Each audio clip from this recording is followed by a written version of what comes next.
80s and the late 90s. That might have been 92. Oh, Reggie White? No kidding.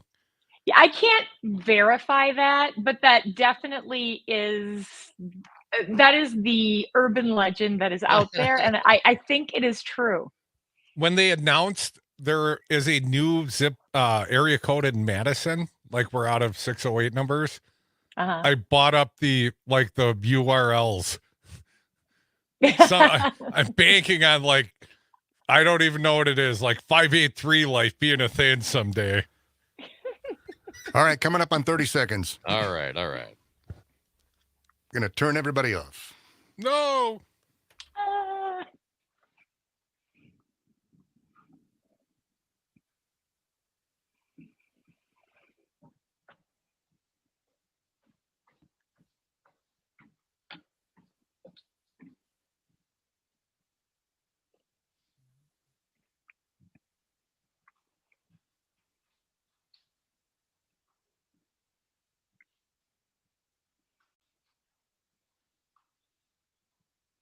The Devil's Advocates radio show is broadcast under a time brokerage agreement between Devil Radio and Civic Media, Inc. Some portions of this program may be pre-recorded.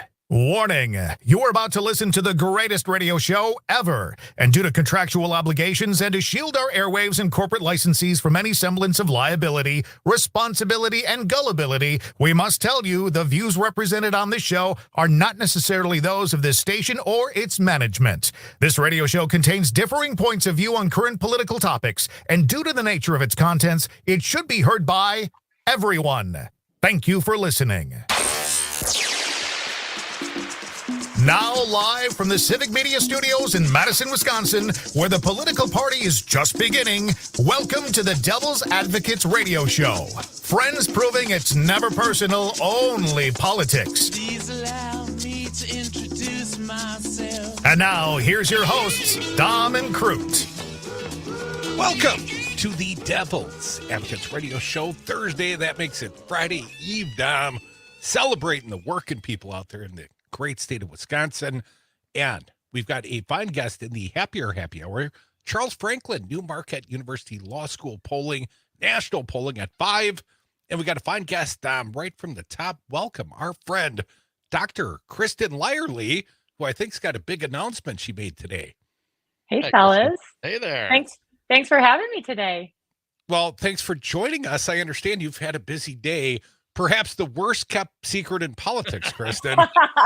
You made a big announcement earlier today. What was that announcement? Yeah, I am running for the 8th district, 8th CD congressional seat up in the Green Bay, Appleton area. So Northeast Wisconsin, get ready because you are about to have a new representative. We've got an open seat up there, and we've got a clear path for somebody who knows the people, who represents the people, who listens to the people. So let's do this.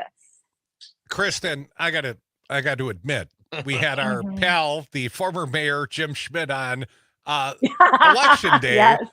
and Jim kind of threw you under a bus, and then the Journal Sentinel kind of backed it over you yesterday. Kristen, was it you or the campaign that couldn't keep the cat under the hat, if you know what I'm saying? Like you said, Mike, it's the worst kept secret. Jim and I have been talking about this. Jim and I do their show, Mino and the Mayor, sometimes up in Green Bay, and we have so much fun. Jim, is the 4-time, he'll always remind us he never lost an election, 4-time elected mayor of Green Bay, and he is a community builder. He's the kind of guy who just loves to represent the people of Green Bay. He loves to show up. He loves to have those conversations, and he loves to solve problems. And I've really enjoyed the time that I've spent with Jim. So I'm not surprised that he let the cat out of the bag, because we've been kind of talking about it casually. Oh, what a political answer you give. You're getting good at this already. She is Dr. Kristen Lyerly. She's running for the 8th CD. That was the Mike Gallagher seat. Hopefully it will be yours soon. But let's talk about your resume. You are an OBGYN by vocation. Kristen, in these times post-Dobbs, how do you think that qualifies you for the U.S. Congress? Well, as you said, I'm an OBGYN doctor and I've done a lot of advocacy work on behalf of my patients. And, I ran for the state assembly back in 2020 and never talked about abortion because it was way too touchy. But here in 2024, everybody's talking about abortion. It's the issue, and it's the thing that maybe I'm most known for. But I am so much more than that. I'm a board certified obstetrician gynecologist. I work in a rural community. Most of my job is delivering babies and helping people figure out how to solve their problems. So I take care of people who are children all the way up to, in their 80s and 90s. And as somebody who has a lot of breadth to my medical care, it's not just prescribing medicine, it's not just sending people to consults. It's talking about, what does your weight look like? Do you have an opportunity to eat healthy food? Are there places that you can get out? Yeah, I'm looking at you, Crute. Are there places can you get out and walk around? Do you have healthy relationships so your mental health is stable? Are you living in a safe house? There are so many other things that contribute to your health that I talk with my patients about all the time, and that I hear my neighbors and friends talking about that are needs for them. They're having their needs met. We can pull a lot of levers on state and federal level as leaders with regards to these social determinants. Folks, you are listening to the Devil's Advocates radio show. That is Dr. Kristen Lyerly. She is the Democratic candidate for Wisconsin's 8th congressional district. Kristen, thank you for coming around once again. The tone these days, it's a little touchy. What is your sense of this election cycle being so important and reflective of basic democracy in this country? Of course, we had the January 6th insurrection, we have a president, and we had, of course, members of Congress involved in efforts to overturn the 2020 election. Some of these things are still playing out. What's your sense? Is democracy safe? Is this something that we should be worrying about, or do you think people are overhyping it? I think there are so many things we should worry about, and democracy is at the top of the list. As a women's healthcare provider and a woman myself, reproductive freedom is a huge issue. These are existential issues for so many of us. And when you hear people say this is the most consequential election of our lifetime, this really is the most consequential election of our lifetime. And when you look at how we're approaching it, the fear and division on one side versus the community building positivity and hope on the other side, it's a pretty clear choice where people want to end up. And that's what we've got to continue to do, is build that sense of community, bring people together, find those common problems, that common ground where we can start and build out our solutions from there. Kristen, with the abortion issue, a lot of the opposition to it, to my perspective, are basically religious based. How do you address that portion of it with the personal freedoms? Is this something you think you can bring people along on? I know it's touchy and it's easy for me as a middle-aged white guy, but what's your sense on that part of it? Well, I was born in the 8th congressional district. I grew up in a very Catholic family. The district is pretty Catholic, but Catholics use contraception at the same rate as everybody else, and Catholics get abortions at the same rate as everybody else. When I'm sitting in an exam room and my patient is talking with me about what's going on in her life, and we're sharing all of the options, not just the options that I would choose for myself, but all of the options. And my patient chooses what is the best thing within the context of her life, and then I can help her pursue that option. That's the key. That's the best thing for her. And it's her ideology, it's her values, it's her religious background and her family. All of those things are what drive her to make the decision she makes. If you're someone who doesn't believe in that, you really shouldn't have any say in what her decision is. And what we're seeing in politics is that politicians have been interfering in our personal medical decisions, our personal healthcare decisions. We simply cannot tolerate this anymore. We wouldn't tolerate this if it was about a cancer diagnosis and chemotherapy options. So why do we tolerate it when it comes to our reproductive choices? Folks, you are listening to the Devil's Advocates Radio Show. Our fine guest, Dr. Kristen Lyerly, an OBGYN, a candidate for U.S. Congress from the 8th. That was a place where no one even ran on the Democratic side last time, Kristen. And you and I had this conversation last summer. You were generous enough to co-host with me when I was sneaking up to Green Bay one day. And we had a couple of drinks, I think, with Mino and the mayor after the show. And Yes, we did. You felt this passion perhaps to run for a higher elected office, but it seemed dissuasive that we know that the 8th was gerrymandered and that there is a lot of power of incumbency. But suddenly, when Gallagher said, I'm out, how did that change the math, the arithmetic for you, Kristen?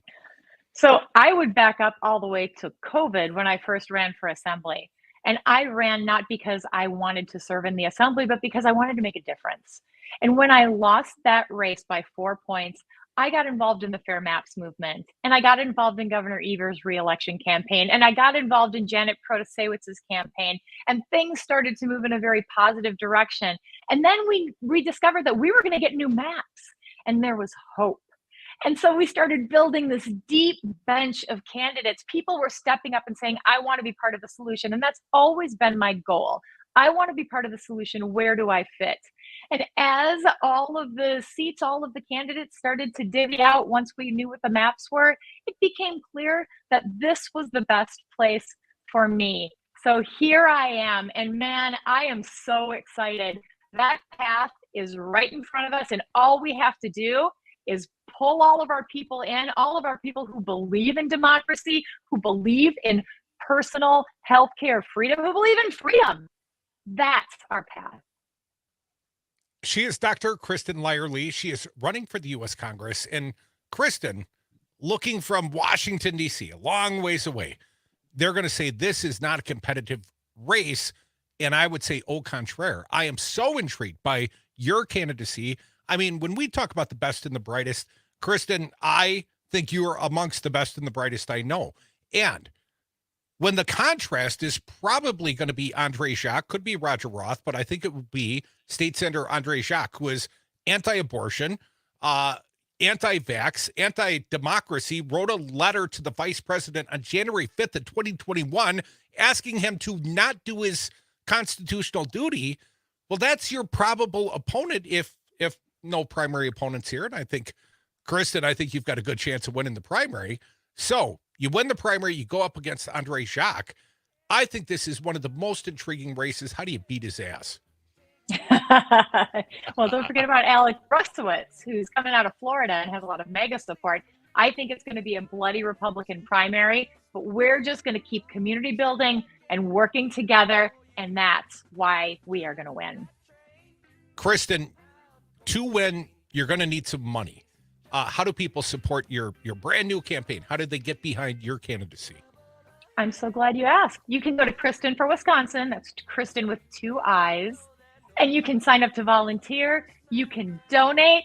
Reach out to us. We want to hear from you. This campaign is about the people of Wisconsin. And did I hear a web address? How do you get there from here? KristenForWisconsin.com.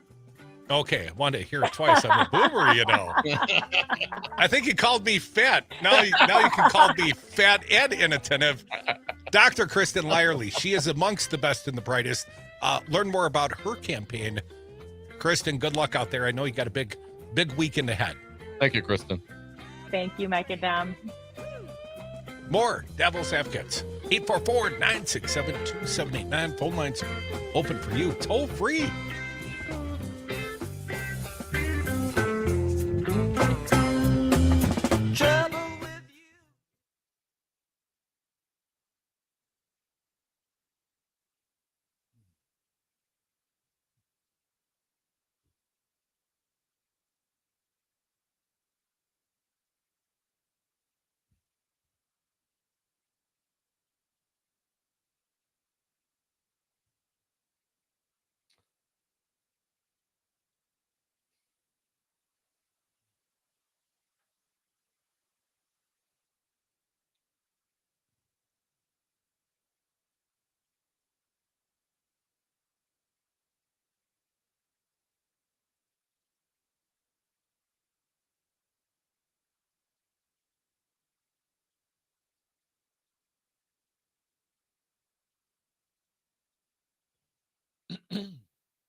Grass-fed, locally raised, 100% organic. The Devil's Advocates. And we are back from the 420 break. Thank you for listening to the Devil's Advocates radio show. Love it when you join the political party. You can do so at 844-967-2789. Dominic, want to thank our most recent guest, a newly announced candidate for Congress, Dr. Kristen Lyerly. And I think she gave you the website at least a couple times, but go support her if you can. I find this race very intriguing. I don't know if the national Democrats are going to see it as such from D.C. You know, she's not going to get the national resources, not on day one. But if we see some polling that come out a little closer to November, I think she's got a great chance, especially if Andre Jacques is the opponent. Go, Andre. Yeah, a go. Contrast in every sort of way. Kristen Lyerly, thank you for joining us. Go check her out. Kristen for Wisconsin, I believe she said. Google it. It's worth a Google. 844-967-2789. Crute, I got to ask you, though, based on the good doctor's advice here, have you been moving around a lot lately, or how's things been for you? Well, the best weight loss plan I ever had was cocaine. It's a hell of a drug. You know what I'm saying? Yeah, it is. Did you see today that Donald Trump is floating the idea I mean, that perhaps his opponent, Joe Biden's doing the cocaine? Now, this seems improbable to me. Cocaine Joe doesn't seem like, Cocaine Mitch, I could believe that. Come on. But well, Cocaine Joe on the distributing, the boats and whatnot. But like the old man's literally getting up, chomping up an 8-ball and snorting down before he comes on the stage. Now, and this is Donald Trump. I mean, Donald Trump in Green Bay. We played a little bit of that speech. Sorry, folks, speech. But he never stopped talking. He didn't take a breath. He was nonstop, kept talking.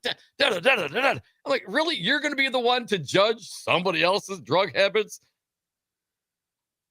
Well, maybe it's projection. You know how they do. That's a big part of Republicans, and specifically Trump, projection, certainly. 844-967-2789. But before we get to the phones, let me give you the headlines. I want a drug test. Who wants a drug test? Nobody wants a drug test. Trump flouts the idea that President Biden is using the cocaine, Dom. Cocaine is a hell of a drug. Yeah.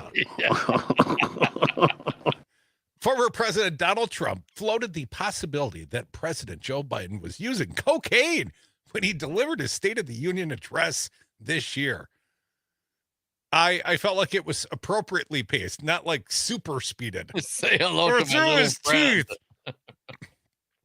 In a Thursday interview, the Hugh Hewitt asked the former president about debating Biden ahead of the 2024 election. Yeah, anywhere, anytime, Trump insisted. Anywhere, anytime. Do you think he will agree? Hewitt asked. I don't think so, but I hope he does. I think what happened is, that white stuff that they happened to find, which happened to be cocaine in the White House. I don't know. I think something's going on there because I watched the State of the Union and he was all jacked up from the beginning. At the end, he was fading fast. There's something going on there. I want to debate. I think debates with him at least should be drug tested. I want a drug test. Oh.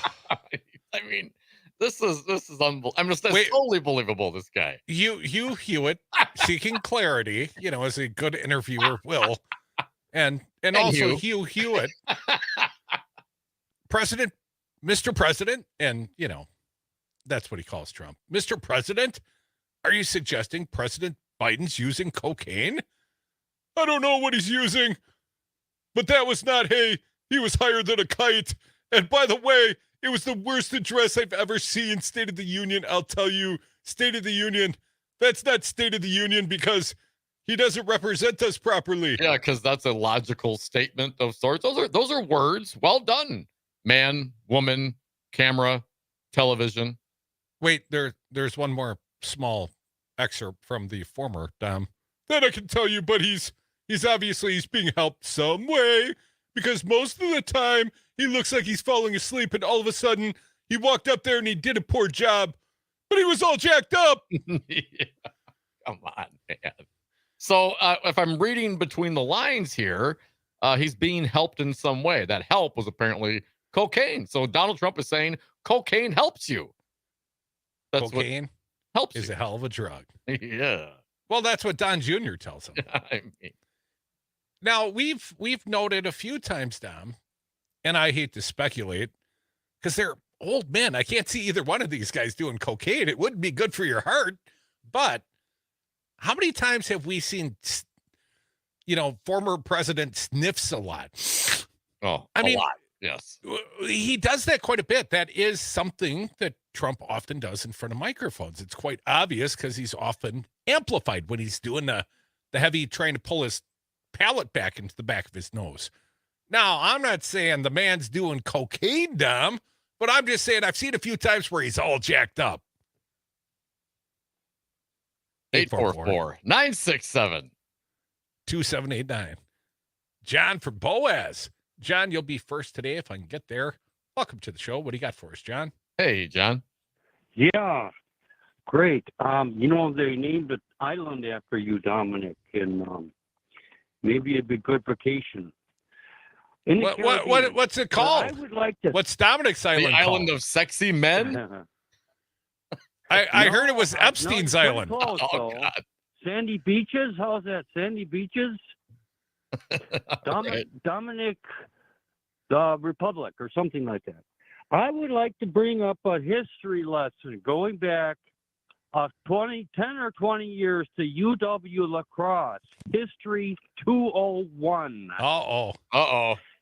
Donald Trump and Hitler are very comparable.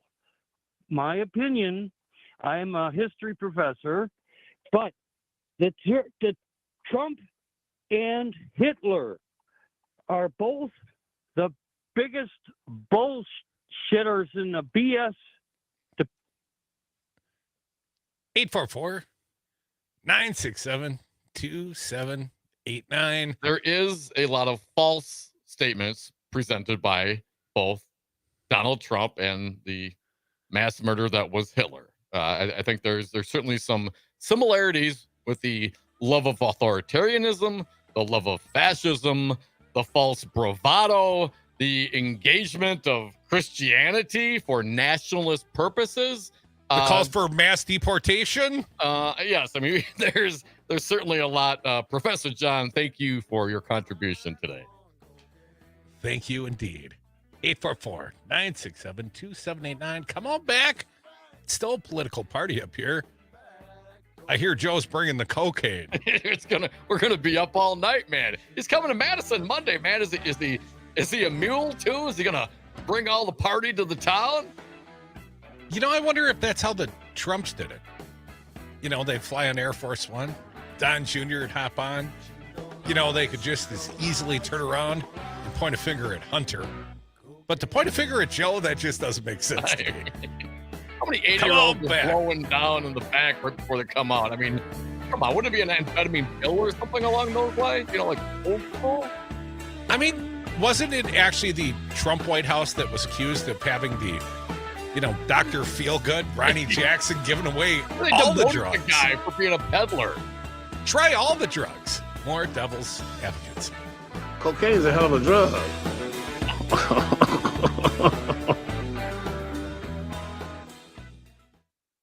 Oh, what the hell, man.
The big and tall of political talk. The Devil's Advocates.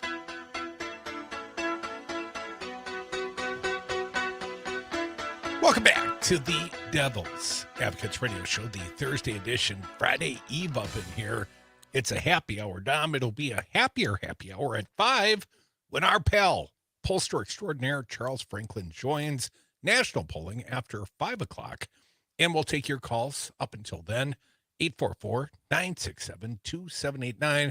Before we go back to the phones, though, Dom, I want to point out your girl, three-toe Marjorie Taylor Greene. Oh, yeah. She's very influential in the Congress, which tells you a whole lot why people are resigning in mass these days. Well, she's threatening the speaker, Mike Johnson, calling him a Democrat and likening him to Nancy Pelosi. I thought you were on the same team. U.S. Rep. Marjorie Taylor Greene is ramping up her threats against Republican Speaker of the House, Mike Johnson, Mega Mike, as we like to call him, after filing an open-ended motion. Open-ended, nothing like a ongoing terrorist threat. Right, the gun constantly pointed at your head, but maybe I will or will not pull the trigger. Filing an open-ended motion to oust him last month, which she can activate at any time. The Georgia GOP Congresswoman, top priority appears to be blocking critical military aid to Ukraine, defending against Russian President Vladimir Putin's illegal war. And she's threatening she could try to force the gavel from Speaker Johnson's hand if he moves to allow legislation to support the sovereign nation to go forward for a vote. Do it, In other Marge. words, Do it. if there's a Ukraine vote to provide aid against Putin, she's going to kill the speaker. Funding Ukraine is probably one of the most egregious things he can do, Greene said to CNN's Manu Raju. Let me tell you, when he forces that vote again under suspension with no amendments and funds Ukraine and people find out how angry their constituents are about it, that's going to move the needle even more. Really? Are the constituents angry about funding or not funding Ukraine? I mean, how many constituents can point out Ukraine on a map? Can Marjorie point out Ukraine on a map? That's not important at this moment. I'm talking here. She also said she was not backing off at all over her threat to force a House vote seeking his ouster. Raju reported at CNN, but she also added, I'm not saying I have a red line or a trigger, but I'm not saying I don't. And I think that's just where I am right now, but I'm not going to tell you right now. What the hell does that mean? It doesn't mean anything. She's like Trump. Words come out of her mouth, and sometimes you can interpret what they mean, and sometimes they don't mean anything because she's not saying anything. She's going to hold this over the dude's head, period. And the Dems have implied that they would come to his defense, the speaker, the Republican Mega Mike Johnson's, the speaker's defense, if he pushes this to the floor, because it's something that most people want. Only those that believe in, trying to uphold democracy, Dom. Well, I mean, and Marjorie, of course, doesn't, because they tried to overturn democracy in this country. If they don't give a damn about democracy in the United States of America, what makes you think they give a damn about democracy a half a world away where they don't even know where it's at? Dom, some Republicans have proposed a Ukraine funding bill that would be in the form of a loan. That proposal is backed by Trump and pushed by Lindsey Graham and is under consideration from Johnson, Raju reported. He adds that Greene called it the biggest bunch of heaping, steaming pile of bullcrap. Not exactly what she said. That it is so insulting to the American people. Almost as insulting as Marjorie Taylor Greene. Greene dismissed concerns that ousting Speaker Johnson could be lead to a more moderate speaker and continue to attack Johnson. There's not even any daylight between him and Nancy Pelosi at this point. And here's Mike Johnson. He literally turned into Mitch McConnell's twin, and worse, he's a Democrat. So Mega Mike Johnson, by her assessment, now should be characterized as a Democrat. See, that's how they do it. Next thing you know, they're going to be taking his photo, erasing his photo out of the historical documents. Now, the far-right Georgia Republicans comparisons, almost like they're unoriginal, Dom, echo a right-wing website, The Federalist, which on Tuesday published a piece titled, Mike Johnson's Ukraine First Agenda shows he's no different than Mitch McConnell. Oh, wonder where she got that from. Yeah, wow, really. So your girl, MTG, Thinking she's out of the got box. the open-ended terrorist threat going on. I'll take your head off at any time. Do it. Do Vote it. for I me. encourage you. Marjorie Taylor Greene, don't back down. I mean, if you think you got it, pull that trigger. Make it happen. You know, it's interesting. I found myself listening to inferior righty-whitey talk radio Why today. would you do that, Michael? Well, that's how I inform myself of the alternative reality that some find themselves Is living that what in. we're calling it? And it was quite interesting that Ron Johnson appeared on Vicky's show, your girl Vicky, and Ron said, really, you know, it's too bad that this war in Ukraine can't end. You know, I know some are going to blame it on Putin, but it's too bad. But really, what Ron Johnson said is there should have been more Ukrainian defensive missiles as a deterrent to the incursion of the Russians. If only there had been a proper number of missiles on the border. And I'm thinking, Ron, that was the whole impeachment 1.0, dude. Remember your guy, Donald Trump, and he sent you. You were sent as a legislative envoy to try and get him to release the funding. It had already been allocated by both the Senate and the House. They already had the money spent on the defensive missiles that might, you know, discourage the incursion of the Russians into, you know, the Ukraine, as they call it. Yeah, but what made that pause? What slowed that process down? Well, of course, the newly elected Vladimir Zelensky seemed quite unwilling to manufacture evidence against Joe Biden and his son through the dealings of Burisma. I need you to do me a favor, though. Well, that's what Trump said, but let's not forget Ron Johnson was on the ground pressuring Zelensky on behalf of Trump. He claims he was also trying to get Trump to do the right thing, which tells me Trump wasn't doing the right thing, even by the assessment of the very MAGA Ron Johnson, right? But I just find it so damn ironic that Ron's out there on right-wing talk radio spouting the fact, yeah, you know, of course, Putin bears some small semblance of blame. All of it. But if only there had been enough defensive missiles for the Ukrainians, that would have stopped this incursion, you know, ball game over. And I believe I heard Anthony Blinken, or at least I heard it reported. Blinken said today that Ukraine should immediately be admitted into NATO, which would change the whole perspective entirely, right? Yes. Ron Johnson said we should have just had NATO troops in the Ukraine, but I'm thinking, well, that's all 2020 hindsight, Ron. Well, yeah, and nice of you to say that now. And but- Ron's also the guy that's been blocking the actual funding of the Ukraine aid because, you know, he's like, well, we can secure the border in Ukraine, but not here in the United States. You've literally been the center helping to block the aid for the Ukraine, but you're blaming it on prior administrations without acknowledging that means your guy. That Right. means Trump didn't do the right thing, Ron. It's amazing how he forgets the name of the former president when he's explaining prior administrations didn't provide adequate Forgetting the defensive name. weapons Come for on. Ukraine. He knows, of course, he knows what he's doing. He's trying to rewrite the history. And at the end of the day, we know what Trump did. We know what Ron did. But here's where we're at today. What are you doing now? What are your actions today, Senator Johnson? He's blocking the aid, right? I'm not clear if he's still in that position, but he's certainly not advancing the aid to the Ukraine. And he's basically saying it's time for Ukraine to surrender to Russia. Yeah, just give up. It'll be This war fine. needs to end. And as Ron said, I've said this many times, Putin won't lose. Well, if Putin won't lose, well, I guess ball game's over then. Because Ron says that Putin says Putin won't lose. Well, why even play the game then? Why even have the stand up war? Why for not just democracy? surrender your sovereign country? Because U.S. Senator Ron Johnson, the pride of Oshkosh, says that Putin won't lose. Again, if they don't care about democracy in this country, why would they give a damn about another country? I'm not clear. 844-967-2789. Dom, I can't reach the phones. All right, man, I got it. 844-96-PARTY. LA Tom, you are up. Welcome, Tom. What are your thoughts today? Hey, Tom. Hey, guys.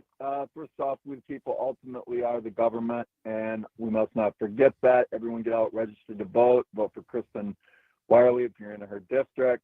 And give her money if you're not in her out. district, because that campaign's going to need some money. Gave money.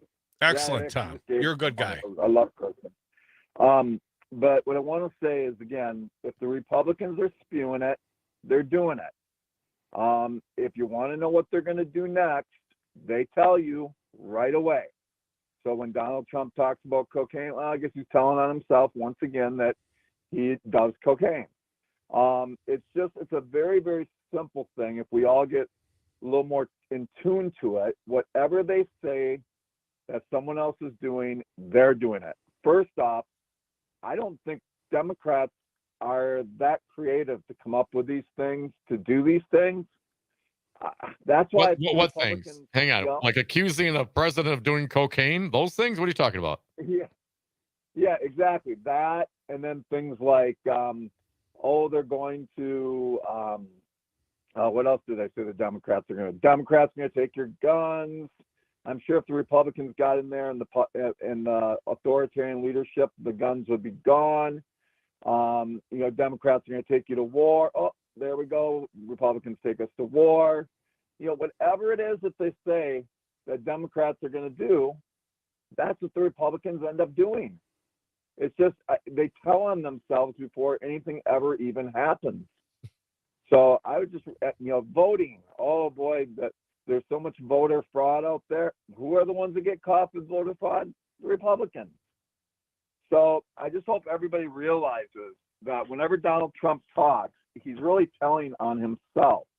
Yeah. And people don't fall for this in terms of what's going on out there. If there's money being stolen, or if he says Joe Biden's stealing money, guess who's stealing the money? You can bet. He says Joe Biden is a rapist. They say, Democrats are pedophiles. Who are the pedophiles? Well, you got what's his face?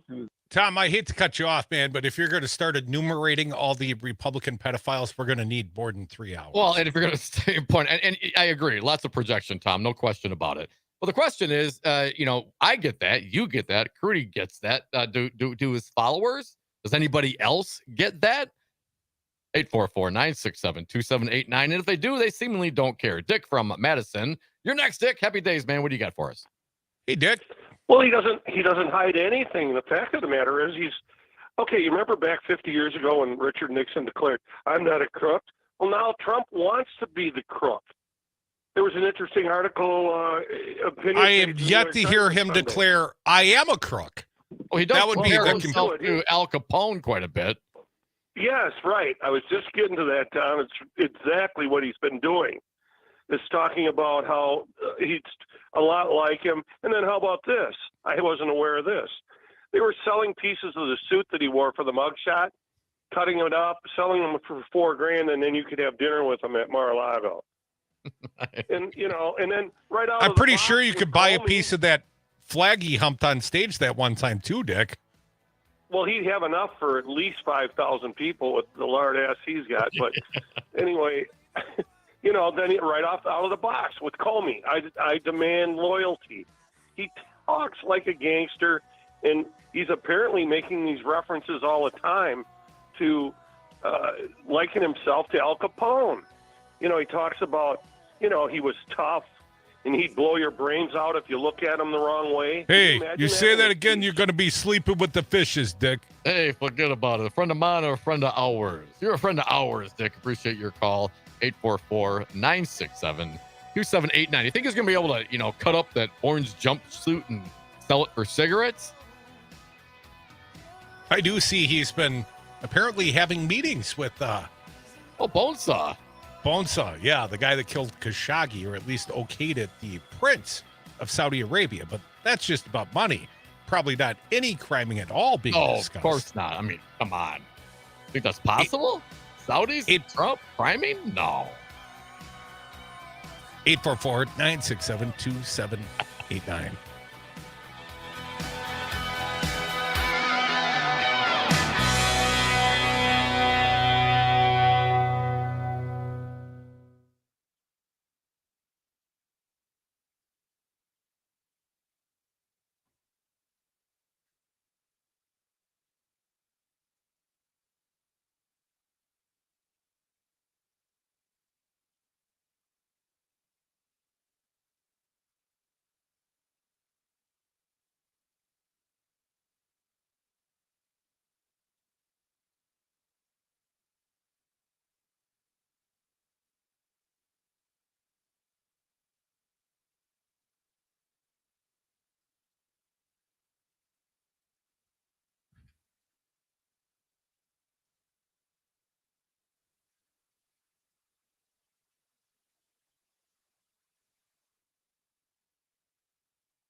The Devil's Advocates, rock and roll political commentary in a top 40 world. You're listening to the Devil Advocates Radio Show. Your calls, welcome here, 844-967-2789. That's too many numbers for you to remember. Just download the Civic Media app. Find it at your favorite app store. All you have to do, press a button. You can text or call 844-967-PARTY. Dominic, one more legislative candidate, Eric Hudby, the Laguna Beach multimillionaire. Well, apparently he's softened on the issue of abortion, trying to make himself a little more electable, sort of a la Tim Michaels. Oh, do you right? believe him now or do you believe him then? Well, I've changed the nature of my deep felt spiritual belief because I find myself unelectable in this current lane. On abortion, Eric Hudby says he backs a right to make a choice early in the pregnancy, like super early. Women early on in the pregnancy should have a right to make a choice. Apparently, he's the determinant of what the time frame is. With that mustache, that all-wise and knowing and giving mustache, he knows what's best for women in this country. Well, that is according to U.S. Senate Republican candidate Eric Hudby. He told reporters in Milwaukee Thursday, but declined to state at which specific point that abortion should be banned. The banking and real estate mogul also reiterated a position he shared shortly after launching his campaign in February. He supports exceptions, Dom. This is, again, a softening of his prior policy. He supports exceptions for rape, incest, in the life of the mother, and thinks voters should decide the laws that govern the issue. Well, isn't that convenient? Hudby pushed back on a question asking his stance on the issue, how it's changed since he last ran for office 12 years ago in 2012, saying he has never changed his position on exceptions, but his comments Thursday about a right to make a choice early in the pregnancy do appear to be a shift, so he's lying, Dom.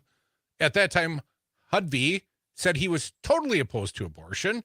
In a Wisconsin State Journal candidate questionnaire at the time, Hudby said, I am pro-life and I oppose legalized abortion. I believe contraception should be legal. Well, nice concession you make there, candidate Hudby. Speaking to reporters Thursday, he said, as it pertains to abortion, look, I'm very clear on that issue. I just keep changing my mind. I believe in exceptions. I believe in the beauty of life. I think women early on in the pregnancy should have a right to make a choice. But I think there's a point where once a baby can be born healthy and alive, that it's unconscionable for that baby could be terminated. Well, that sounds more like the point of viability. That was Right. what Roe v. Wade was, Eric. And, that wasn't your prior Oh, avocation. is he supporting Roe v. Wade now?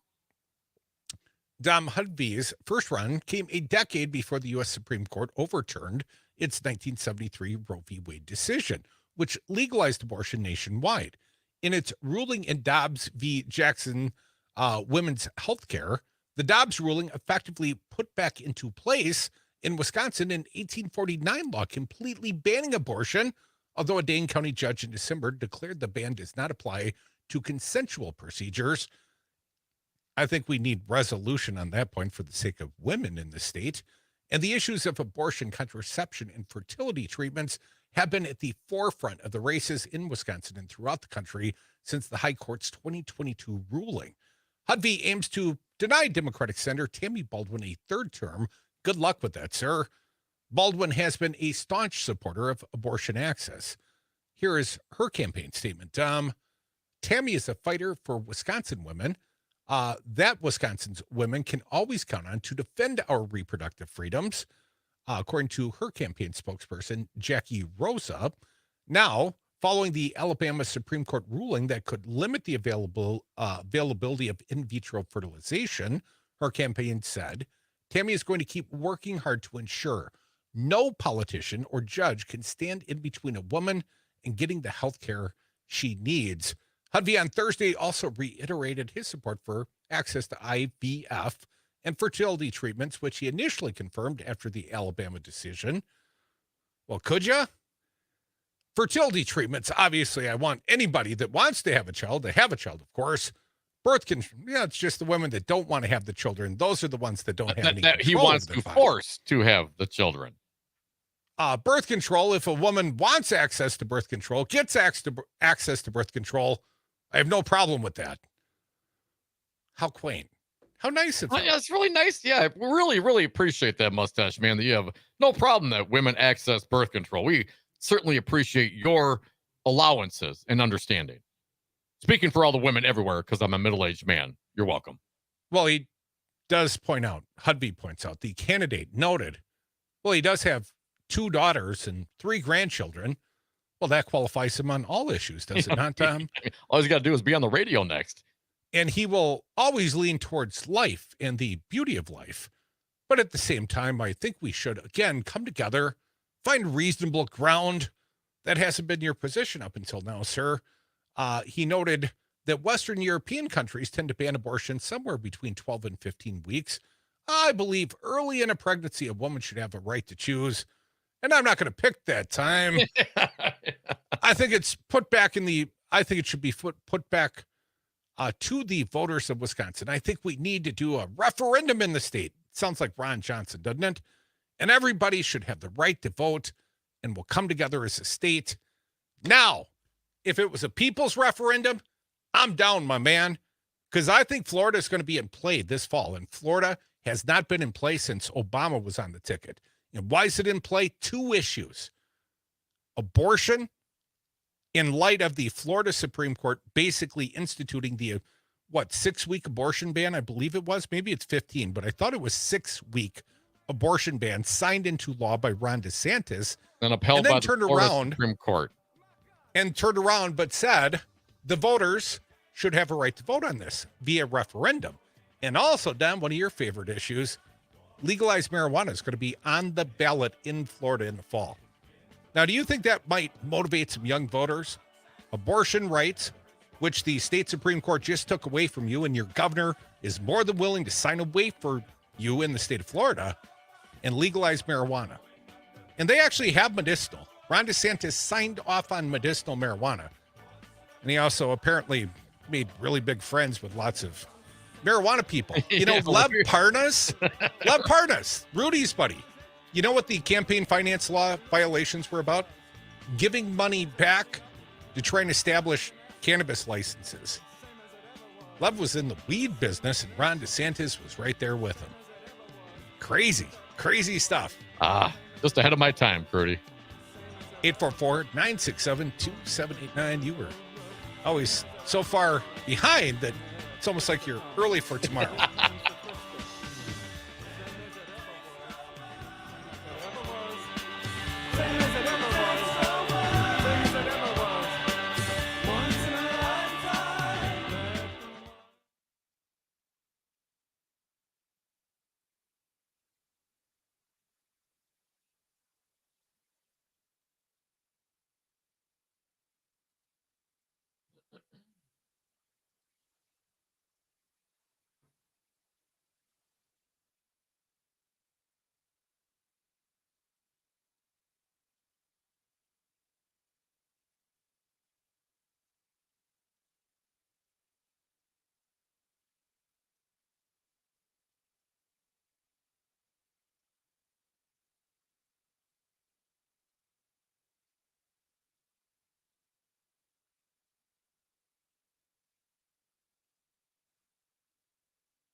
Hi there, Charles. Hey, how you doing? I'm doing well. My name is Rich. I'm the latest producer. I'm the new one. Okay, good to meet you. All right. I think we're all So good. far, we seem to be doing okay on this end. All right. Seem to be hooked up, and the boys are elsewhere at the moment, but they should be returning here momentarily. If not, you and I will have to really improvise. Well, you know, I've watched you over the years, so I think we could, I could throw up some softballs, and you can just hit them out. We're good with that. Those guys, they're really not that necessary. They're over. Oh, you know something? This is on YouTube right now, so it's being recorded. Oops.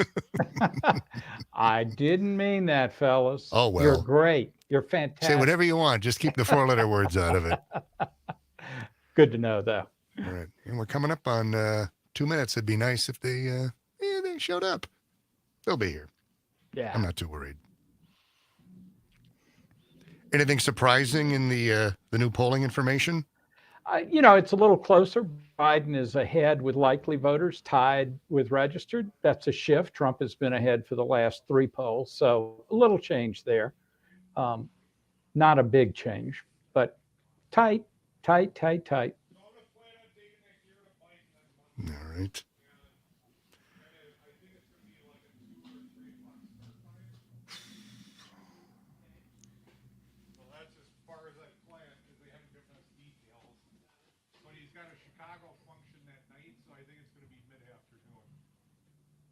We got Charles. We're all hooked up. We're ready to go.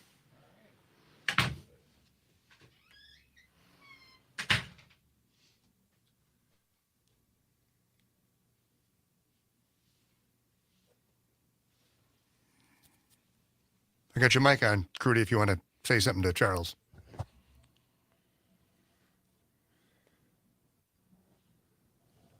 Under a minute.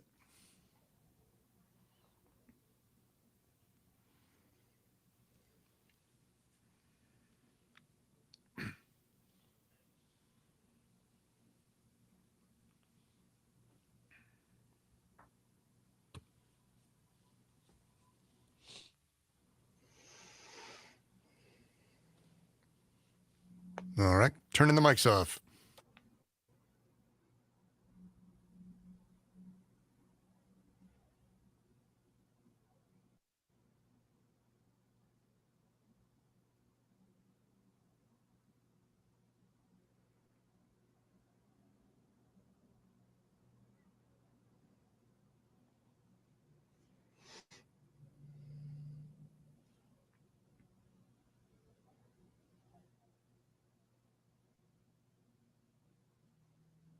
The Devil's Advocates radio show is broadcast under a time brokerage agreement between Devil Radio and Civic Media, Inc. Some portions of this program may be pre-recorded. Warning, you are about to listen to the greatest radio show ever, and due to contractual obligations and to shield our airwaves and corporate licensees from any semblance of liability, responsibility, and gullibility, we must tell you the views represented on this show are not necessarily those of this station or its management. This radio show contains differing points of view on current political topics, and due to the nature of its contents, it should be heard by everyone. Thank you for listening.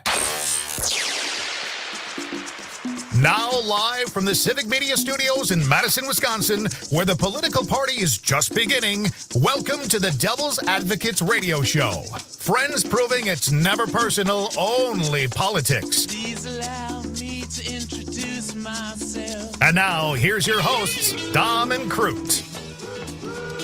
Welcome back to the Devil's Advocates radio show, the Thursday happy hour. It gets better right now, Dom. We got a fine guest. He's joined us live via stream. He is Charles Franklin, pollster extraordinaire, Marquette University Law School polling. And Charles, I understand you are bringing us national polling today. New national poll just out this morning. Excellent, sir. Well, let me start. Isn't it always the economy? Isn't that the most important issue all the time? Always. So what is the perception of the economy? It almost is always the economy. In the best of economic times, the economy will drop to second or third place, but most of the time it's the top place.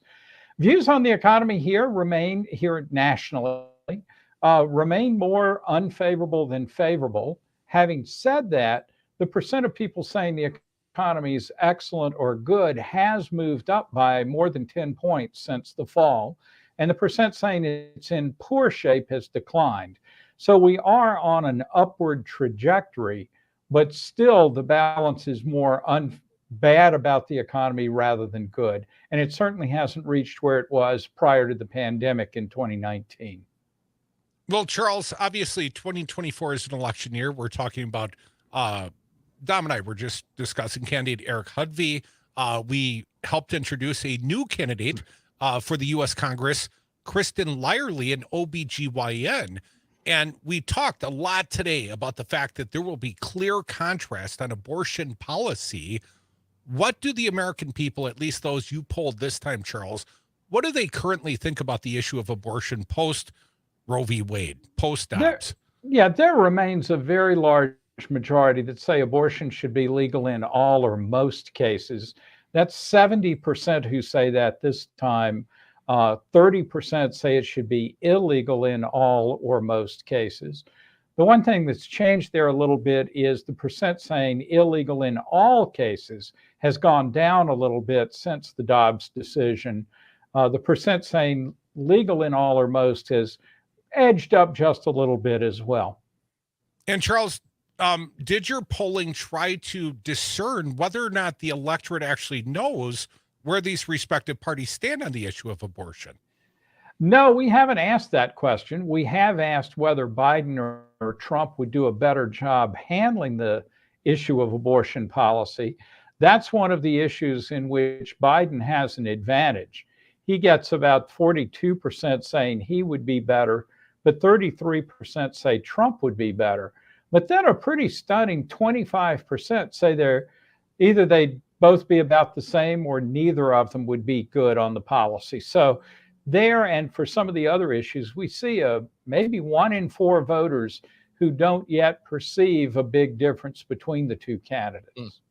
Well, they might see a contrast if the Biden campaign perhaps features ads with Trump saying, I got you that Dobbs decision. I placed these 3 justices. He's our fine guest. He is Charles Franklin, Marquette University Law School polling. One other topic, Charles, that Dom and I have already broached a bit, Ukraine policy.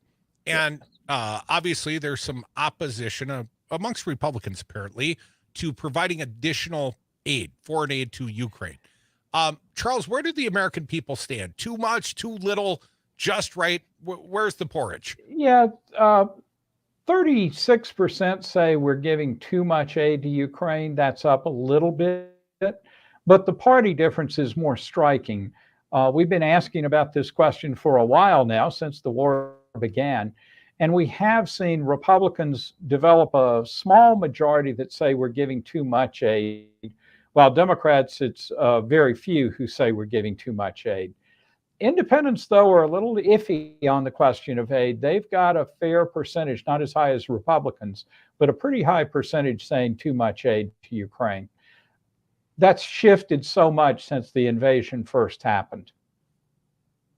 Charles, on other policy issues, undocumented immigrant policy, border policy, I know you have some questions in that regard. We've heard, the former president here in Green Bay and in Michigan referring to immigrants as animals and those kinds of words. What are the American people saying? What are their sense on where we stand with our policies as it pertains to immigration? Yeah, it's a little nuanced, believe it or not. There's a substantial majority that say the border is in crisis and it's due to Biden's policies. So that's a big signal to the Biden campaign that this is an issue that voters are very concerned about. When we just ask, do you think illegal immigrants should be, or immigrants who are here in the country illegally, should be sent back to their home countries, then we get close to 2/3 saying yes, they should. But we asked a different question elsewhere in the survey about people who are here in the country, undocumented immigrants who have jobs here in the country. And should they be allowed to stay and keep their jobs? Should they be stay and keep their jobs and apply for citizenship, should they be allowed to stay only as guest workers, or should they be required to return? There, it's only about 30% that say required to return, and it's a substantial plurality that say there should be a path to citizenship for these folks. So I think one of the questions here is, when people are asked about immigrants, are they thinking about immigrants who have been here in the country for some time, have gotten jobs and are working in the country? Or are they thinking about only the people on the southern border right now? I think that's a clear distinction that voters answer differently depending on which way you frame that question. Interesting. And I would also wonder, and I don't think this question was asked, but, should those that hire the undocumented immigrants, they hire them illegally, should those employers, bear some responsibility for that as well? But let's get to the nitty gritty. Charles, what are people thinking? Heads up, Donald Trump versus Joe Biden. The fight's on. Where are people standing right now nationally? In registered voters, it's 50-50 for each candidate. So a dead even tie. That's an improvement for Biden, who was down a couple of points a month ago. When we move to likely voters, the people who are registered to vote and say they're absolutely certain they'll vote this fall, Biden actually ticks up to 52-48, a 4-point advantage. And we've seen this over the course of the year, that likely voters are a little more pro-Biden, even when he was trailing with likely voters. Now he's a little bit ahead. The other thing that we see is that of voters who are registered but say, I'm not sure I'm going to vote, Trump has a significant advantage. And we look at 18 or adults who are not registered to vote, and Trump's getting nearly 2/3 support from those folks. So again, you see voter registration could shift this, but we often think of Democrats who benefit from raising registration rates. As the data stand right today, Donald Trump would be better off if those unregistered voters got registered by Election Day. So among the likely voters, there's a 4-point swing from the last polling, if I'm understanding this. What happens when we throw in the other potential candidates, Kennedy, for example? Yeah, we asked the 5-candidate question, and there Trump takes the lead by 3 points. It's a sort of even split on Kennedy, though. 12% of Republicans say they'd vote for Kennedy. 12% of Democrats say they'd vote for Kennedy. West actually, somewhat surprisingly, does 1 point better with Republicans than Democrats. But Jill Stein does 4 points better with Democrats than with Republicans. The net effect of all of that is to draw down Biden's support just a little bit, going from that 50-50 split to a 3-point Trump lead. Also, I've got to say, we're still seeing over 20% saying they'd vote for one of the 3 third-party candidates.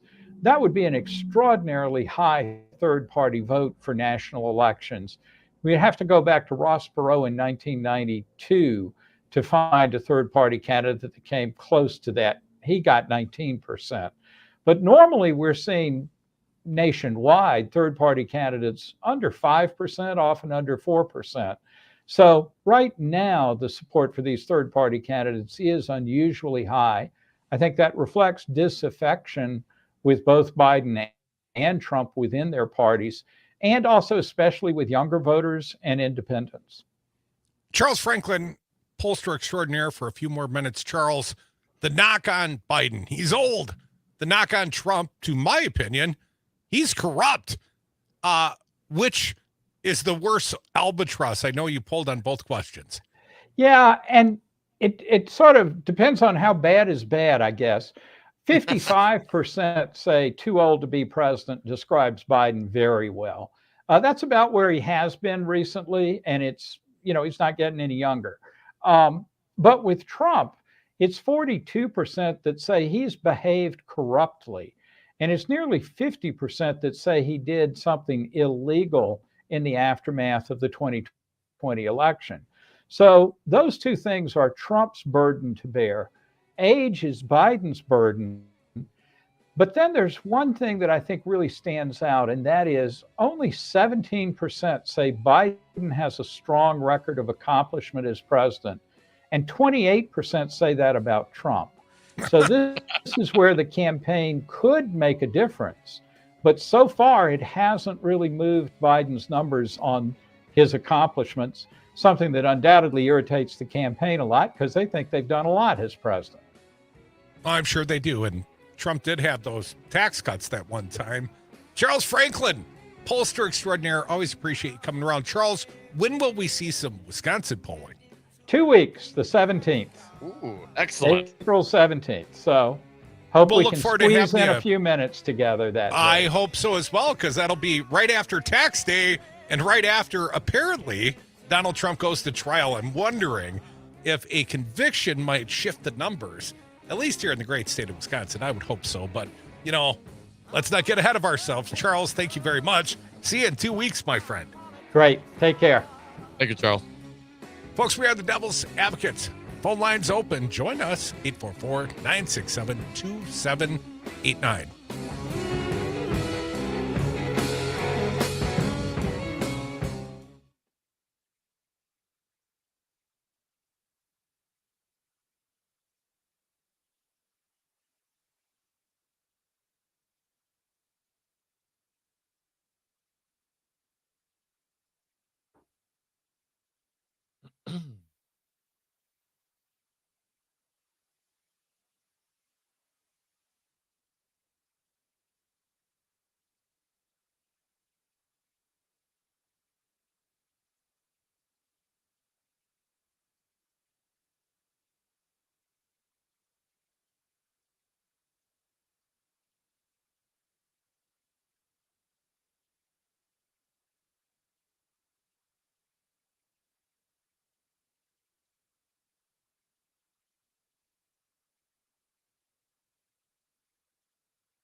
You're listening to the radio show your mother warned you about, The Devil's Advocates. And thank you for listening to the Devil's Advocates radio show. I want to thank our most recent guest, Charles Franklin from Marquette University Law School polling. Check us out again in a couple of weeks. State polling going to be coming out. You can join us on the lines, 844-967-2789. Crute, there's some additional news in this poll I wanted to throw out there and get your sense. We did not get to it while he was here, but this is among registered voters, so not the likely voters per se. But it was interesting to me looking at the breakdown by party ID. Back in the February polling, Republicans were 93% for Trump, and 7% of those Republicans would go for Joe Biden. That shifted 5 points. Republicans are now 88 for Trump and 12 to Joe Biden. Also, And I'm sorry, did that shift towards Trump or Biden? It shifted towards Biden by 5 points. Also, independents. Back in February, it was 54 for Trump, 43 for Joe Biden. In this most recent polling, it was 46 for Trump, 53 for Joe Biden. Democrats, it was 9 for Trump back in February, 91 for Joe. Now that's down to 7 for Trump and 93 for Joe. So again, it's among registered voters, not the likely voters that we all like is more accurate, but it still seems to represent a shift away from Donald towards Joe along the Republican, Independent, and Democratic lines, which I find interesting, at least encouraging, if nothing else. Well, certainly it's encouraging. It's, as I told you it would be, Dom, the State of the Union address, impactful on the electorate. Apparently, the cocaine worked, Joe. Yeah, I keep doing it, man.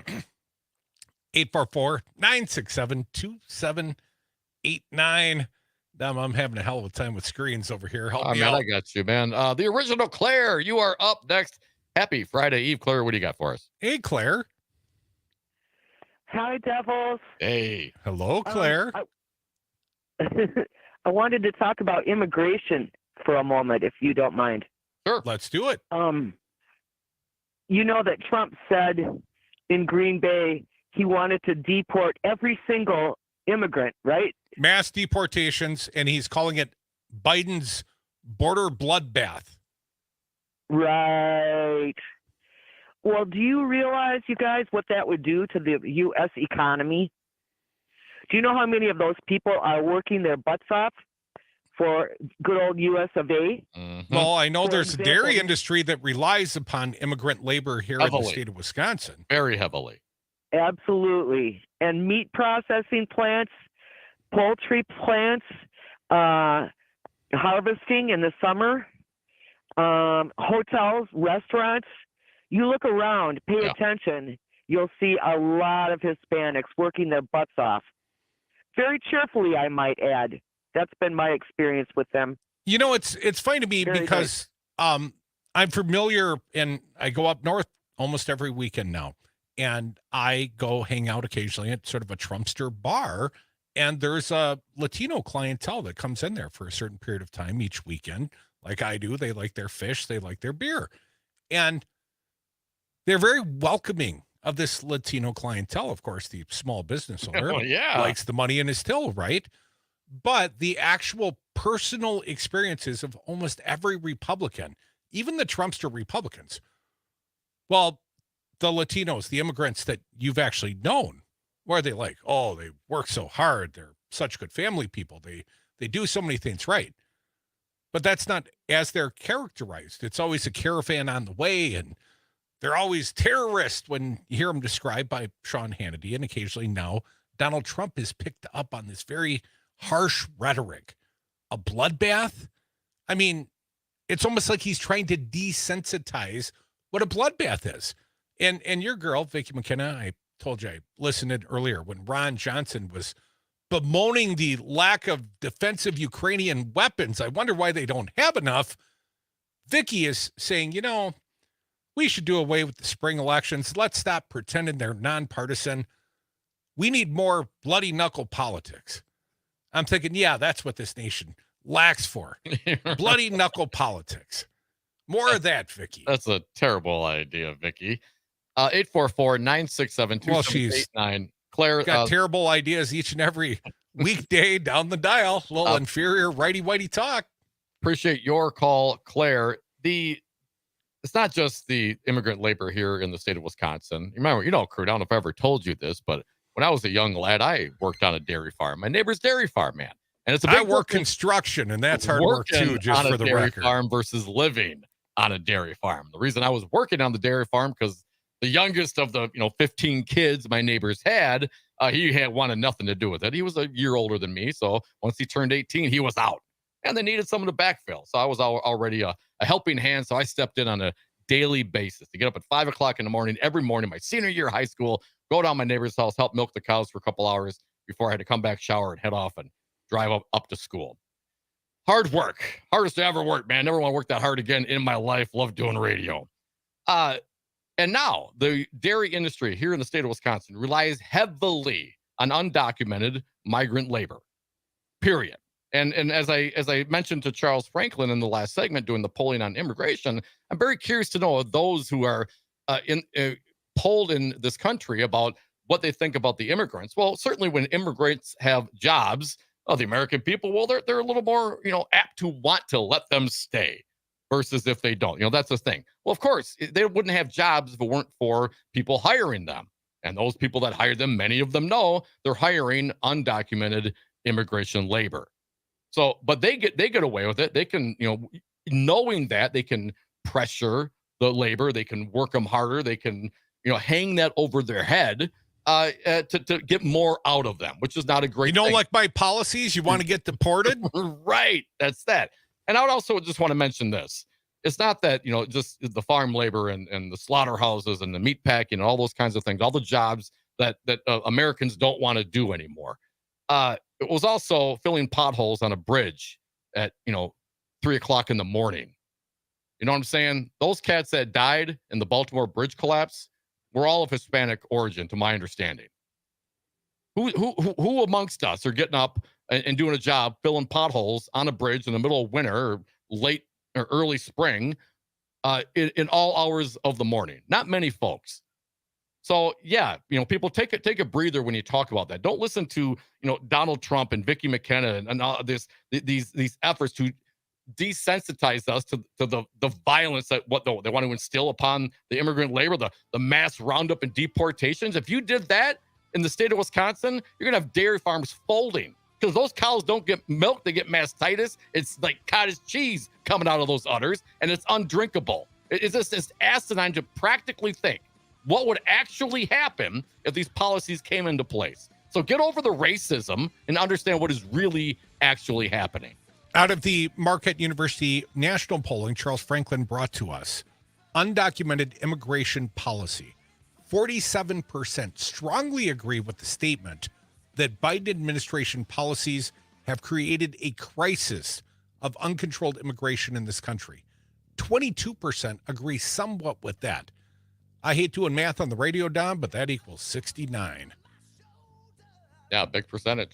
That's a big percentage. One other interesting factoid here in the polling that I found, of those that say, you know, they don't necessarily approve of Joe Biden, 61% still intend to vote for him. I mean, because I think there are progressives that wish Joe would do more or wish Joe would be stronger on Gaza policy, but they still intend to vote for Joe. I think you should as well. Come back and call us, 844-967-2789.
The Devil's Advocates.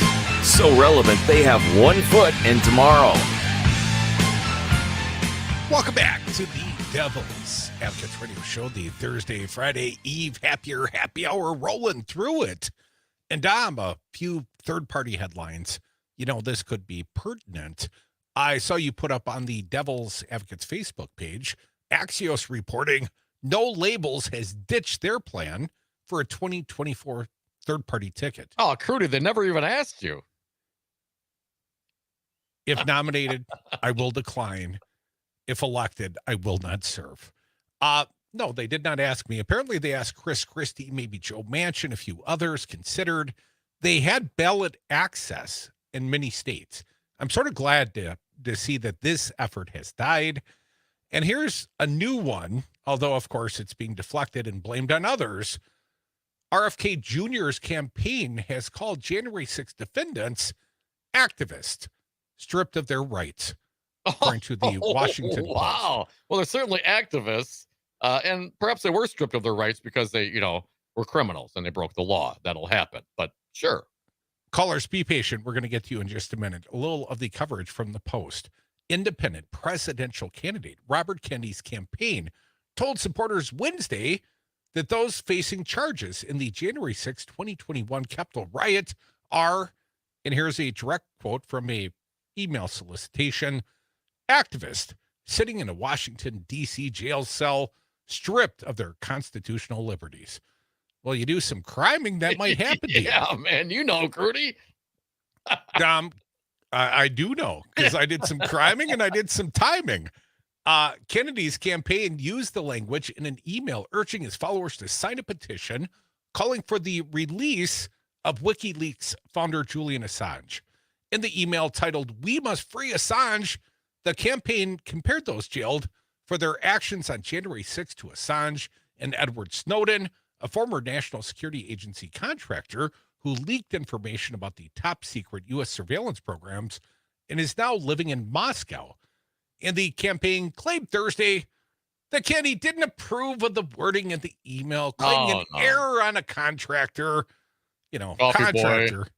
It's always the contractor's fault. But Kennedy himself has previously downplayed the January 6th attack and said he's open to pardoning convicted rioters. You wonder what team RFK Jr. is on? He's on the January 6th insurrectionist team. So if you're looking for a place, if you're, a little disaffected by our pal Joe Biden, and you're looking for a new home, that ain't the place. It ain't Trump's place. And please, don't let it be Bobby Kennedy's place. That's a bad place. 844-967-2789. Going back to the calls, if Crute can manage a joystick, which is a challenge for me often. Dave from Madison, welcome. What do you got for us? Hey, Dave. Yeah, hi. I wanted to weigh in on immigrants because it always bothers me a lot when people say disparaging things about them. Do so. What? Go ahead. You're up, Dave. Okay. Oh, do so. Thank you very much. Sorry. Anyway, it seems like the economic argument is the only thing that works, and that's probably why we haven't really talked about the moral, ethical argument. When Trump talks about deporting 12 million people, I mean, these are mothers, brothers, sisters. These are families that they're talking about deporting. Anyway, Trump was talking about how immigrants are going to destroy our Social Security and Medicare, and they're going to take it all. And the whole thing's ridiculous.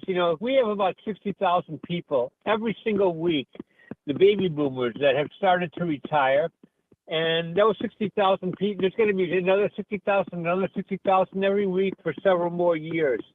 Those people, we're paying into Social Security, Medicaid, Medicare. They'll be no longer doing that, and they'll be drawing on those three things.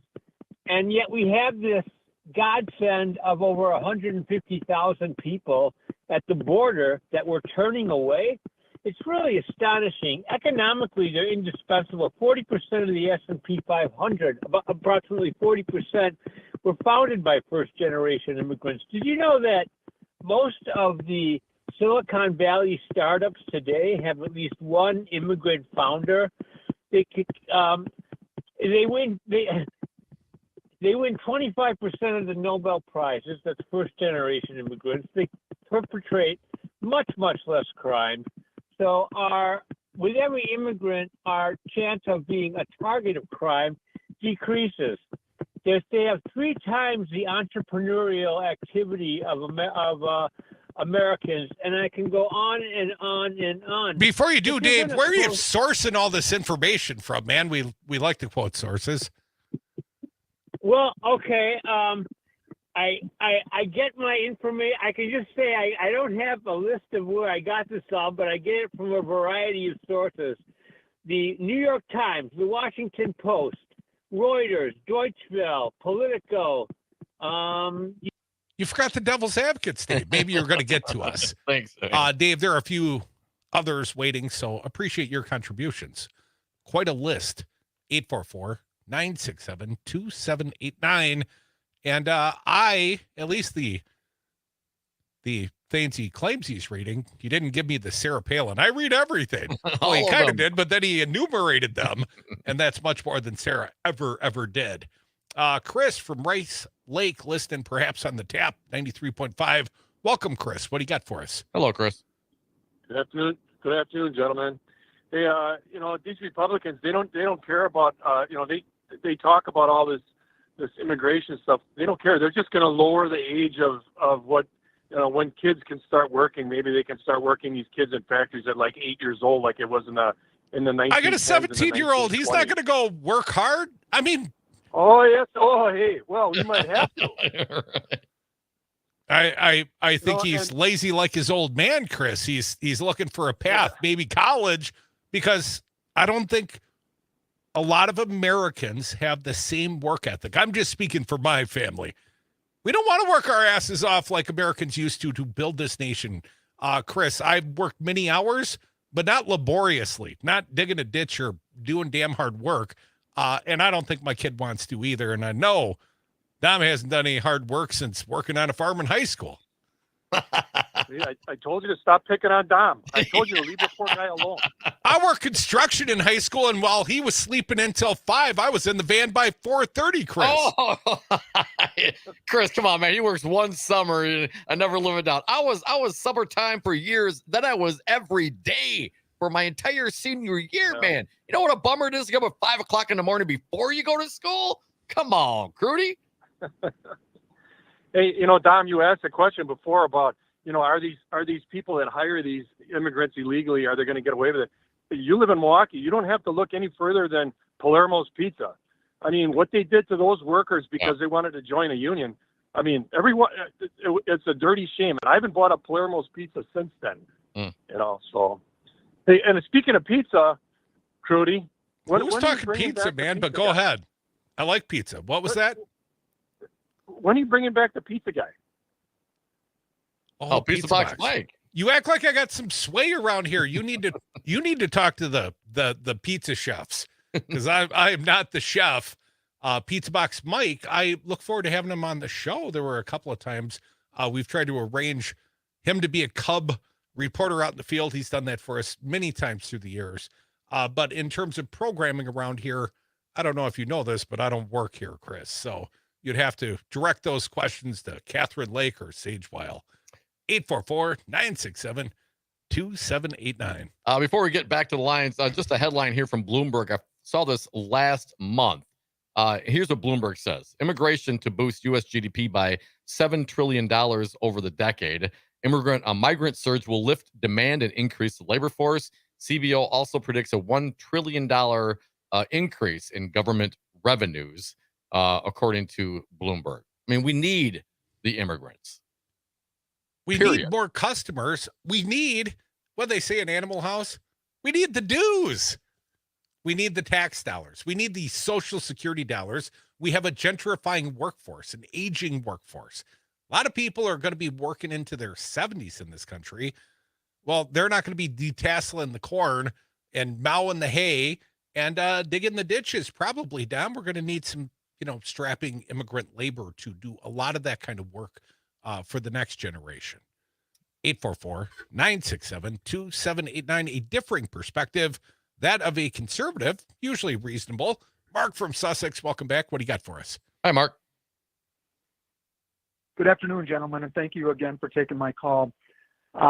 Just to clarify one thing on your couple callers back, that was legal immigrants, not illegal immigrants that were doing all that good stuff. But one thing that I really do appreciate. Are you clear about that? Hang on. Based on what, man? I mean, these here in the state of Wisconsin, you know how many people are undocumented immigrants milking those cows? Well, he's talking about the Nobel Prize winners, perhaps HB1 visas or genius visas, like Melania got. Yeah, I'm sorry, Mark, go ahead. Business owners, entrepreneurs, and all that stuff, and all these people that won awards or whatever, that was legal immigrants. But again, I really do like your show in the fact that the polling and that guy that comes on, I guess I do have a question, and I don't know if they can do this, but I think where Trump is going to win the election in 2024 is in all, African Americans, in the Italian, all of the different nationalities is where he is actually doubling his outcome from 2016. Yeah, but when you go from like one voter to two voters, Mark, that doesn't get her done. When you're infinitesimally small in your approval amongst black voters and you grow from like 1 to 2 or 2 to 4, yeah, that's a shift, but that's not going to win it for Trump. I would say possibly, Mark, and I'm speaking in all sincerity, you might see disaffected black voters stay home. I think that's what Bob Spindell, the fake elector and Wisconsin elections commissioner, bragged about, the suppression of 38,000 black and Latino votes in the Milwaukee market. That is different than getting them to vote for Trump. They're not going to vote for Trump, Mark. Okay, I think you're wrong on that, though, because if you take a look at the 7 key states, he's almost doubled or more the percentage of these different nationalities than he was in 2016. Fair enough. I think they started at small numbers. How about 4 years ago when Trump bled 13,000 Republican voters in the primary? And here Tuesday, we had a Republican primary. Trump's way off in his raw vote totals, and he bled 120,000 Republican voters. I don't think he's going to make it up on black volume in Milwaukee. You know what I'm saying, Mark?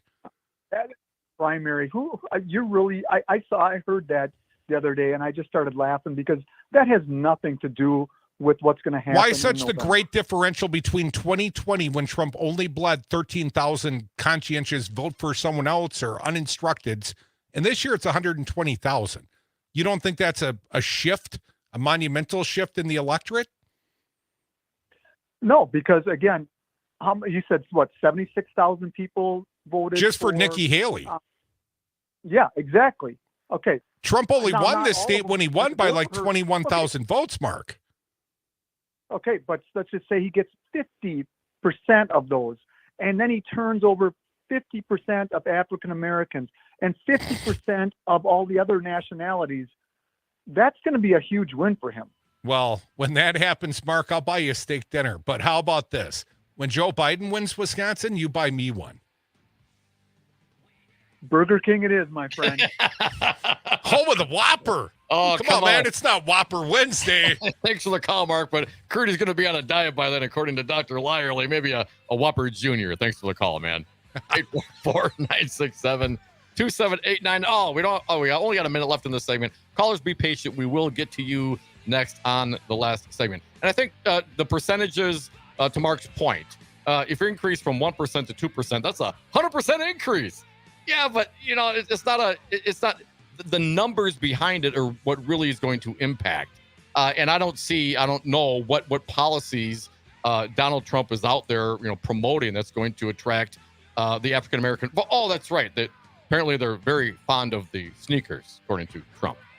Well, I look at the fact that Trump is bleeding Republicans, and more importantly, even the new Marquette University Law School polling we discussed earlier today with Charles Franklin, he's bleeding independents.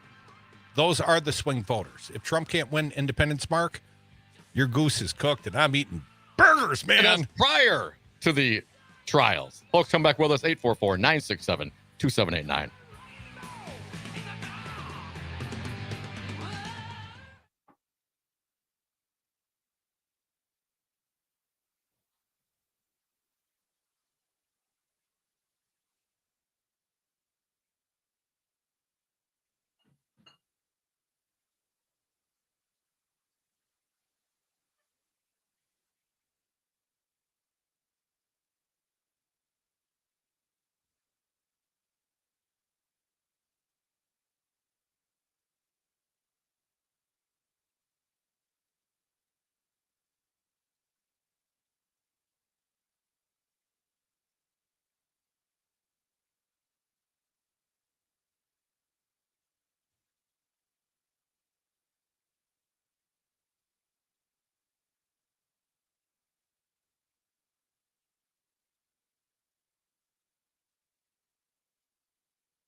The Devil's Advocates, radio for the 99%.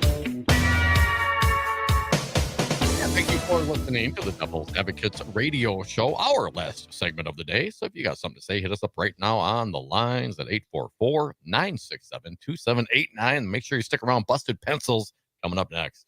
And on Friday, there will be the traditional airing of the grievances. Dom's always got a lot of problems with you people. And you're going to hear about it. And in the 3 o'clock hour, I've got our friend in broadcast, Pat Kreitlow, former state senator, broadcaster on the Civic Media Network. He's going to join me at 3:30 on Friday. And of course, you can join us right now. Still time for your calls. 844-96-PARTY. Party up in here, political party. Wisco Paul, welcome to it. Hey, Paulie. Hey, thanks for taking my call, Devils. One factor that your last caller didn't talk about was the women. And I know the women in my life are not happy. Isn't that And shocking, a lot of Wisco Paul, that a Republican would completely discount the opinion of women in the state of Wisconsin? No, that's not, and that's why they're mad, because they don't seem to care about the women vote, and that's why Trump will lose, and they may lose a lot of. And I'll tell you another thing that's not factored in here, as long as I'm freelancing, is you got rid of jury manager districts, so in a lot of these districts, the Democrats have a chance again, so there'll be a good turnout there. I think you're absolutely I just wanna right, say that- Wisco Paul. But did you say you're a free balling man? Be careful out there.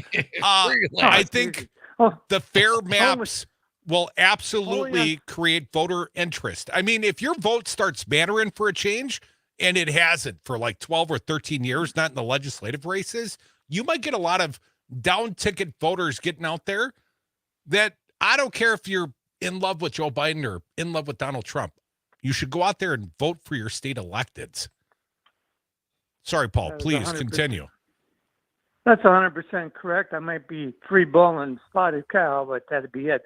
Hey, the other thing I want to say about Trump is he likes to incite violence. That's why I always thank my poll workers when I go to vote, because it's just a thing to do.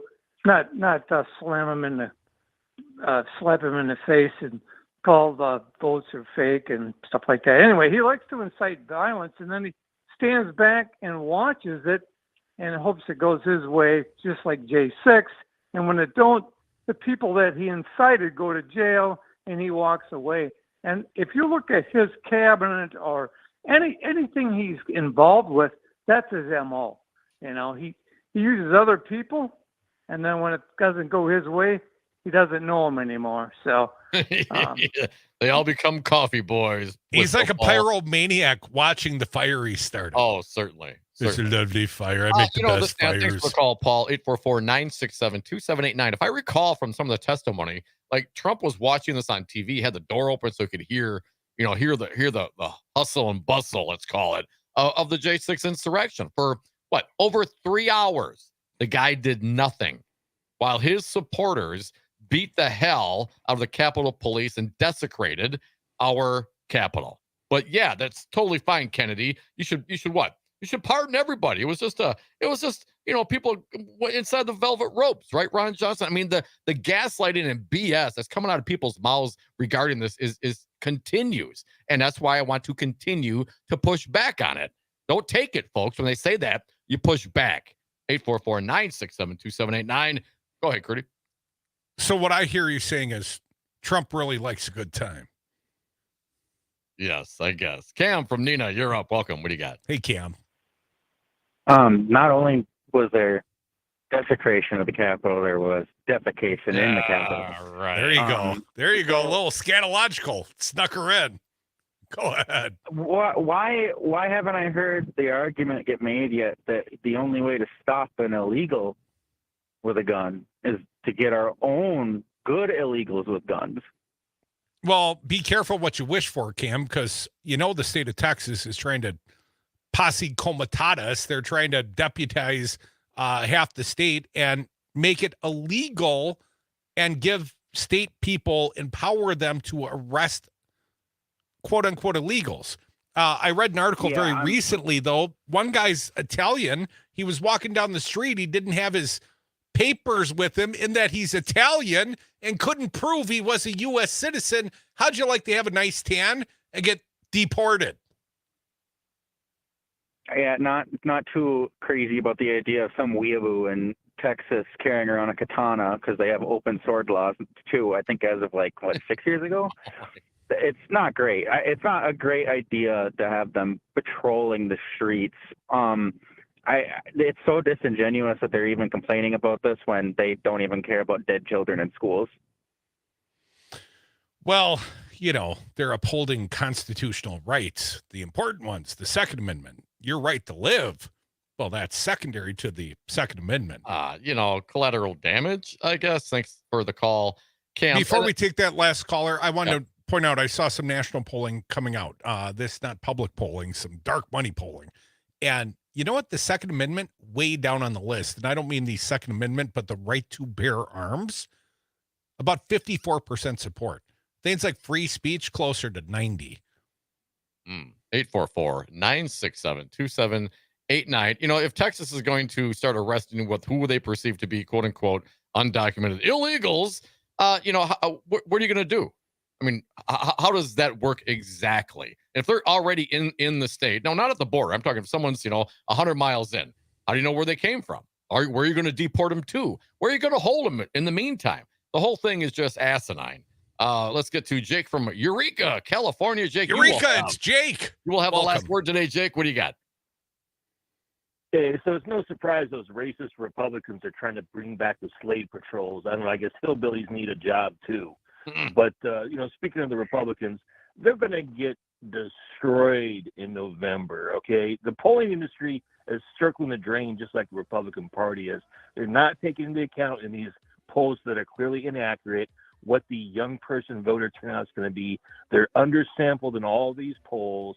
And every single election, even that one in Alabama recently, shows that the Republicans are going to lose. Sorry. You can't even win Florida with those ballot measures on the ballot for marijuana legalization and legalization of choice. Florida is going to go Democratic in November. How is the Republican Party going to win anything if they can't even win in Florida or Alabama? It'd be like the will of the electorate done. People want freedoms, whether it's cannabis freedom, abortive rights. And I think Dr. Kristen Lyerly, our fine guest earlier today, I think she's got a hell of a good chance. That might be a red stack district, but she is the right candidate at the right time. I encourage you to support her campaign, Kristen with the K for Wisconsin. Also want to thank our other fine guest today, Dr. Charles Franklin, with the inspiring polling. Dom, 61% of people that disapprove of Joe Biden, they're going to vote for him anyways. So I look forward to more optimistic Joe polling from Biden Charles. to the almighty. You compare Joe Biden to the alternative. While comparing me to the alternative, I'm pretty damn sexy. Thanks for listening.